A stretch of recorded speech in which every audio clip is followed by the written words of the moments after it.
জন্মবারে চুল নখ কাটলে নাকি অমঙ্গল হয়, এক্ষেত্রে কি ইসলাম কি বলে? এক হুজুর বলেছেন বিড়ি সিগারেট খেলে নাকি 40 দিন ইবাদত হবে না। মোজা পায়ে থাকলে অজু করার সময় মাসাহ করলে অজু হবে কি না? কোন নাস্তিকের লেখকের বই পড়া যাবে কি? স্বামী পরনারে আসক্ত থাকলে স্ত্রীর করণীয় কি? নামাজ কসর করার বিধান কি?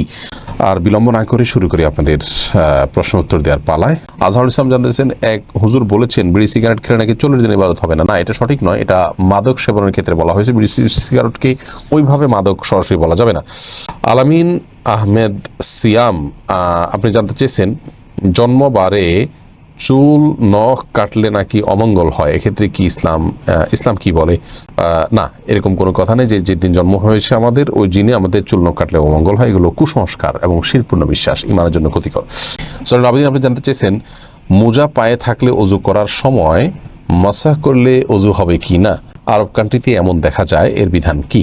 মোজা যদি পায়ে থাকে অজু করার সময় মোজার উপরে মাসাহ করে নিয়ে চলবে, কিন্তু সে মোজা হয় চামড়ার হতে হবে, আর কাপড়ের মোজা হলে এত শক্ত হতে হবে যে যেটা পরে নর্মালি হাঁটা যায় অনেক দূর পর্যন্ত, এবং খুব বেশি পাতলা যেন না হয়, এটি এনশিওর করতে হবে। তাহলে সেক্ষেত্রে কাপড়ের মোজাতেও মাসাহ করা যাবে।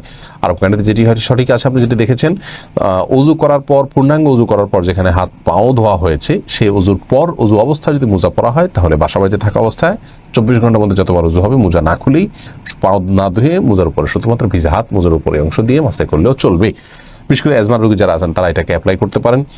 আর সফরে থাকলে, জার্নিতে থাকলে 3 দিন 3 রাত পর্যন্ত এই সুবিধা পাওয়া যাবে।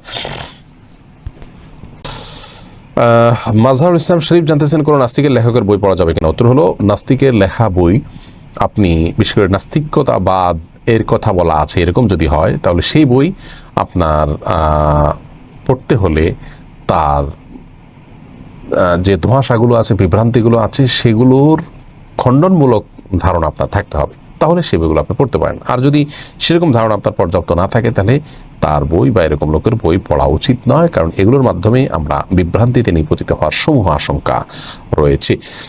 অন্যী ইউএস আইডি থেকে আপনি জানতেছেন, স্বামী পরনারে আসক্ত থাকলে স্ত্রীর করণীয় কি?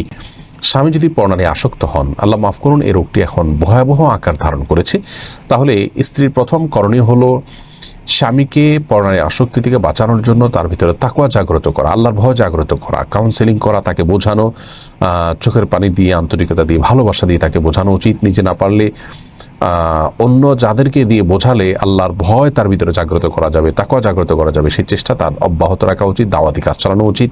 সেই সাথে স্বামী নিজেকে সাজিয়ে গুছিয়ে যথাসম্ভব সুন্দরভাবে উপস্থাপন করবেন এবং স্বামীকে আকৃষ্ট করার চেষ্টা করবেন। স্বামী যাতে বিপদগামিতার দিকে না বাড়ায়, সেই জায়গা থেকে নিজের সকল করণীয় তিনি করবেন ইনশাআল্লাহ বিইذনিল্লাহ।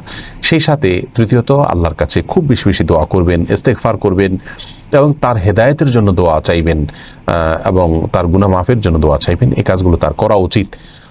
যদি কোনো স্বামীকে ফোর্স করার সুযোগ থাকে, তাহলে সেখানে ফোর্সও করবেন, এবং সেই ফোর্স করতে গিয়ে যদি তার প্রতি অন্য কাউকে দিয়ে ফোর্স করাতে গিয়ে যদি তারপরে প্রেশার দেওয়া হয় এবং সে প্রেশার দেওয়ার মাধ্যমে সে যদি অন্যায় থেকে ফিরে আসে, তাহলে সেটাও জায়েজ আছে, কোনো অসুবিধা নেই, কারণ অন্যায় কাজ থেকে, হারাম কাজ থেকে বাঁচানোর জন্য সেই কাজটি করা। আর এর কোনটি যদি করা সম্ভব না হয়, তাহলে সেক্ষেত্রে স্ত্রী চাইলে স্বামীর এই অনাচারকে সয়ে তার সাথে সংসার করতে পারেন, এই জন্য তার কোনো গুনাহ হবে না।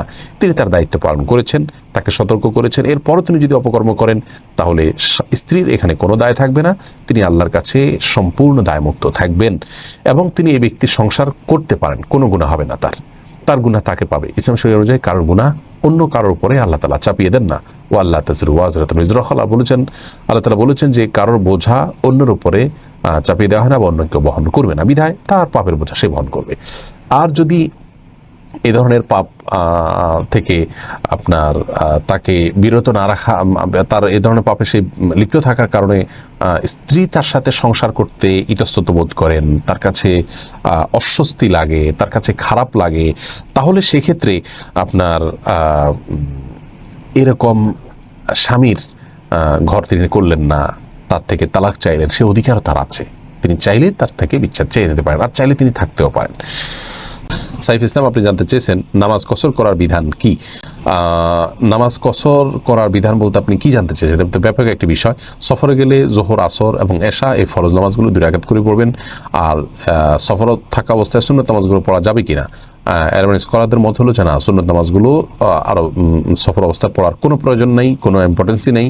আমাদের ওলামা ইকরাম বলেন যে সফর অবস্থায় সুন্নত নামাজগুলো পড়বেন, কারণ কোরআনে কারিমে শুধুমাত্র মূল নামাজ ফরজটাকে আপনার কমিয়ে দেওয়া হয়েছে, সুন্নতের ব্যাপারে কোনো আলোচনা হয়নি, বিধায় সেটি করবেন।